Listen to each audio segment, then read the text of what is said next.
Welcome to today's reading and reflection for Thursday, the 3rd of September. Our reading today is from Acts chapter 9, verses 32 to 43. As Peter travelled about the country, he went to visit the Lord's people who lived in Lydda. There he found a man named Aeneas, who was paralysed and had been bedridden for 8 years. Aeneas, Peter said to him, "Jesus Christ heals you, get up and roll up your mat." Immediately Aeneas got up. All those who lived in Lydda and Sharon saw him and turned to the Lord. In Joppa there was a disciple named Tabitha. In Greek her name is Dorcas. She was always doing good and helping the poor. About that time she became sick and died, and her body was washed and placed in an upstairs room. Lydda was near Joppa, so when the disciples heard that Peter was in Lydda, they sent 2 men to him and urged him, "Please come at once." Peter went with them, and when he arrived, he was taken upstairs to the room. All the widows stood around him, crying and showing him the robes and other clothing that Dorcas had made while she was still with them. Peter sent them all out of the room. And then he got down on his knees and prayed. Turning toward the dead woman, he said, "Tabitha, get up." She opened up her eyes, and seeing Peter, she sat up. He took her by the hand and helped her to her feet.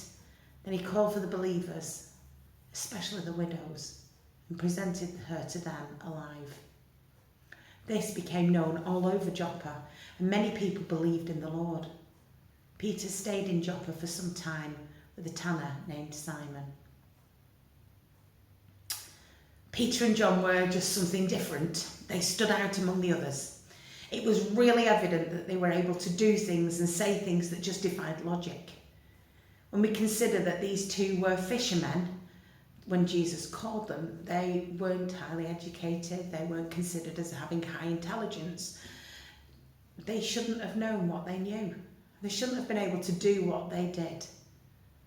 Not only had they been with Jesus before his death and resurrection, but Jesus was clearly with them now. He gave them the ability to do amazing things because the Holy Spirit was at work through them in a powerful way. For each one of us, if we're followers of Jesus, then we also have the Holy Spirit in us, enabling us to do remarkable things, things that we've never done before, and doing things which not only surprise those around us, but often ourselves as well. God is a God of surprises. When people encounter us, when they come across us, it should be obvious to them that we know Jesus. There should be something different. They should see it in our words and actions that we are his followers. In the words of Micah, we should act justly, love mercy, and walk humbly with God. Our actions might not always be quite normal, and people might wonder how we know what we know. So we need to make sure that we tell them what the difference is. Here we see the first incidents in the New Testament of someone other than Jesus raising someone from the dead. Our story begins with an account of Peter healing Aeneas. Peter had done this before because back in Acts chapter 3, both Peter and John had come across the man who'd been lame since birth, and there at the beautiful gate, Peter had healed him with God's power. People need to witness this. People needed to see what was happening that day because Jesus had given his apostles the ability to heal, to drive out demons, and to perform miracles. Jesus had wanted them to do the same things that he did. It was going to be important to establish their legitimacy as they began establishing and growing the church, and so to do what Jesus did was important. Now, in my own family, there are people who are actually called one thing on their birth certificate, but known as another one. And in this passage we meet Tabitha, who's also known as Dorcas, which might seem a little bit confusing at first. But Tabitha is an Aramaic translation, the language that was commonly spoken among the Jews. But Dorcas is the Greek translation, the language that the New Testament's written in. So clearly, this is a person who's known by both names. It's interesting, when Tabitha dies, what crosses mind is that someone needs to get Peter. Why? She's dead. What's Peter going to be able to do? So there has to be one of those moments where somebody was there that felt Peter was able to do something. Somebody took that step of faith in saying, send for Peter. Peter had healed Aeneas, and word was getting around. So go and get the man of God is the response. They find Peter, and Peter goes with them. We're not told exactly how Peter reacts when he gets that message. Maybe he was a bit stunned and muttered words like, sorry, but what do you want me to do? Or maybe Peter actually knew there, in that moment, in that instant, that he was going to be able to raise someone from the dead. We simply don't know. But one thing is really clear, because Peter definitely believes it by the time he tells her to get up.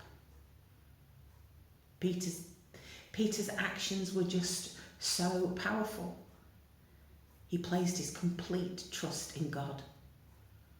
People still need men and women of God now.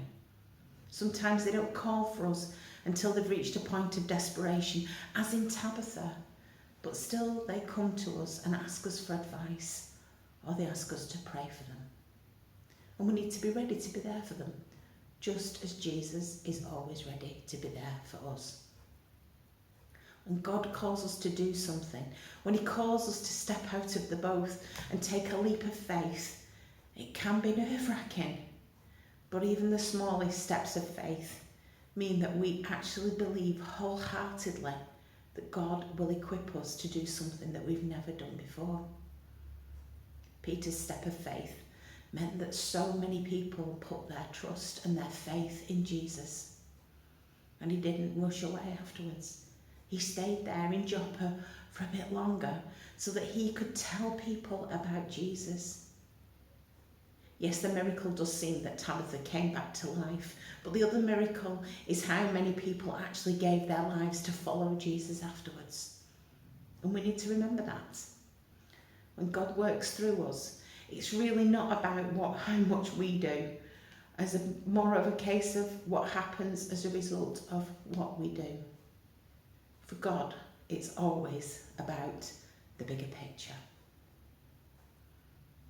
Amen.